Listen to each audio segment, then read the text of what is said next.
Remember when drones were just a toy? Well, time and time again, we've seen local officials using big, solid, heavy drones to do good. But in the wrong hands, they can also do not so good. Yeah, we're starting to see some examples of that action. Eyewitness News reporter Josh Einiger is here with his report of what we're seeing overseas. All right, well, guys, drones have quite literally taken off in popularity, and they're great tools, and let's be honest, they're really cool. But more and more police here in New York have been viewing them as potential threats. And last month in Israel, I saw firsthand just how serious that threat really is. In the dark sky over the Mediterranean Sea, a deadly attack is seconds away.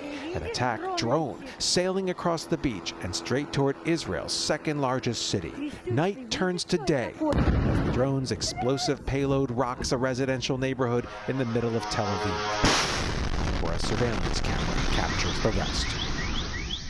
Can you imagine if it was much bigger? Charlie Benaim is an NYPD detective who lives and works here in Tel Aviv. These drones are a real threat. It's not a joke. And a few days after the attack, he brought us through this neighborhood to see firsthand just how much worse this all could have been on the third floor of an apartment building. When you're just living your life, trying to sleep in the middle of the night. Every country in the world. Mona told us she'd been sleeping when the explosion blew out her windows and launched her out of bed. There was a lot of blood in the apartment. She thought it was from the cat. So they were looking for the cat. But then she realized that it's not the cat, it's her.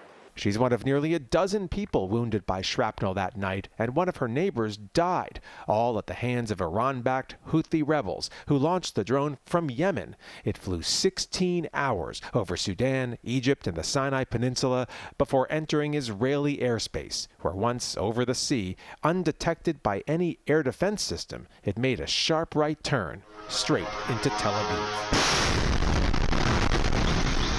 The drone was flying over the middle of this street, maybe at around 3 or 4 stories altitude, when it detonated, sending shrapnel in every direction. And if this whole thing isn't sobering enough for you, at the end of the block, see that American flag? That's the U.S. Embassy. I mean, can you imagine if we were standing on the porch? Detective Benaim is assigned to the NYPD's Intelligence Bureau. I mean, this is really head level, chest level. And he's the police department's eyes and ears in one of the most unpredictable parts of the world. Nobody's safe. It can happen here, it can happen in Jerusalem, it can happen in Haifa, it can happen in New York City.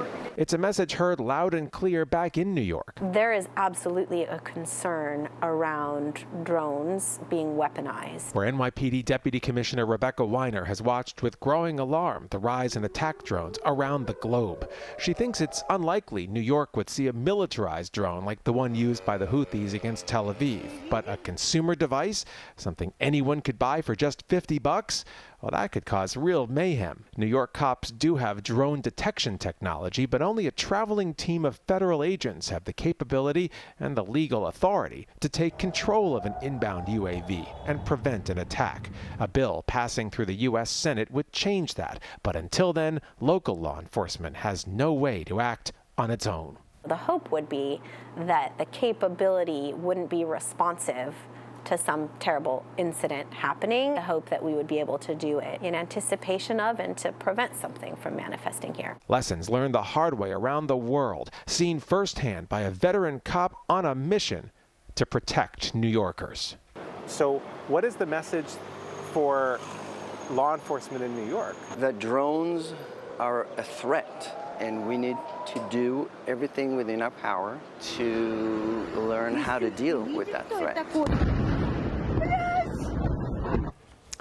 The technology out there does allow law enforcement to jam and take control of a suspicious UAV and return it to its sender. We hear the cops talking about this tech when they talk about security for major events like the 4th of July. Yeah. But because airspace is federal, that technology is wielded only by this special traveling team of federal agents who come here only for major events. That's the point of this legislation, to make it easier for the local law enforcement to be able to use technology like this.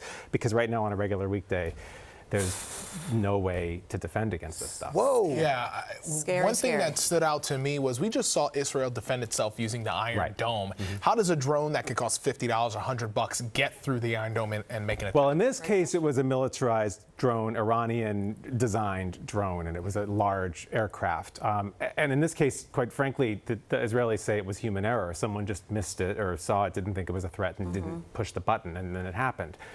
The NYPD wants to point out, though, that they don't think it's likely that a drone like that is a big risk here. It would involve a global plot to transport it. There are intelligence agencies that are designed to stop that from happening. The bigger issue is you go to Best Buy and you buy something off the shelf and you decide to wreak havoc. So those copycats, those people who, So glad you said that, because I mean, as you know, speaking from like the New Yorker's perspective and the Tri-State's perspective, you spoke to the NYPD's Intelligence Bureau, you spoke to Detective Ben Naim.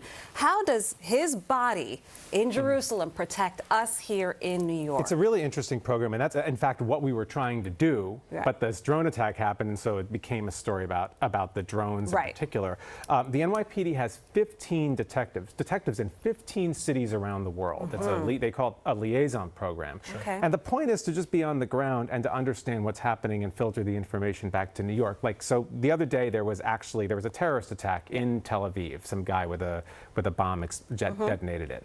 There will be a report generated, maybe in a few weeks, couple months. It'll go up through the chain, federal, maybe the FBI will get it eventually. And if there's information that could help prevent an attack in New York, a new form of explosive, a new technique, it'll be forever before the NYPD finds out about it. Wow.